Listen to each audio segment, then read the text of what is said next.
we're talking about the new reinforcement from the county here about street parades.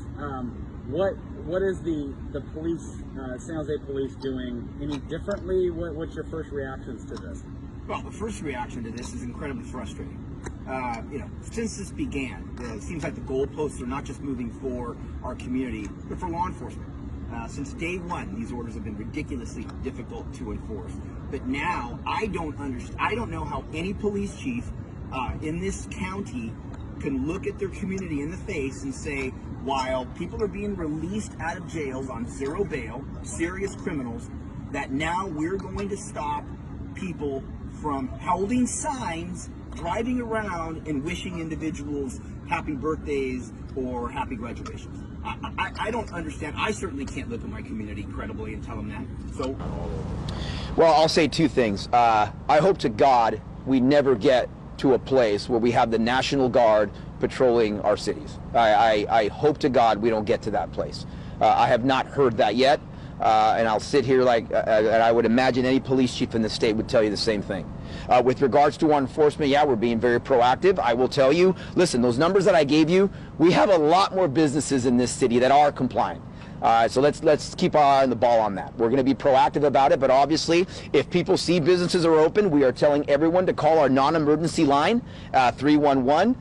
And I will again say, please do not call 911 with these issues. Call 311, and we're going to deal with those as we deal like with any other call for service. And so I'll tell you what, I like to think not only do I have my proactive police officers looking at open businesses, but we have 1.1 million residents in this city that could also help us out if they see something irresponsible. Maybe I could just Please, come Mayor. in. Yeah, and I should also note Dave Sykes, of course, our city manager, is here also, who's been doing an incredible job managing all the city operations and our emergency efforts. With regard to National Guard, I know that there have been reports National Guard has been deployed to many cities to help with, for example, food distribution, other emergency services.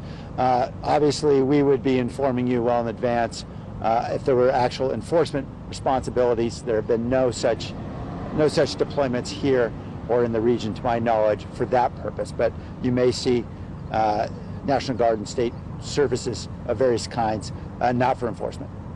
Aren't you encouraging a flood of calls to 311 by, I don't want to call them goody two-shoes, but people just presuming that someone is violating the orders when they're not? That's a great question. And again, we have to err on the side of caution, but we need to, there are irresponsible operators. And so one of the dynamics that we have with 311, and we thank God that through the city manager's office and in a push from the mayor and the rest of council with regards to our new 311 system, that our 911 dispatchers and call takers aren't going to get inundated. And obviously if there are, it was one of the things, and I've told as I've had meetings with our patrol supervisors throughout this crisis, their job, the role of a patrol sergeant has always been the most important role in police departments, and it continues to be. And they're going to be very, very important as they triage these calls that we're getting from our community. What are other businesses telling you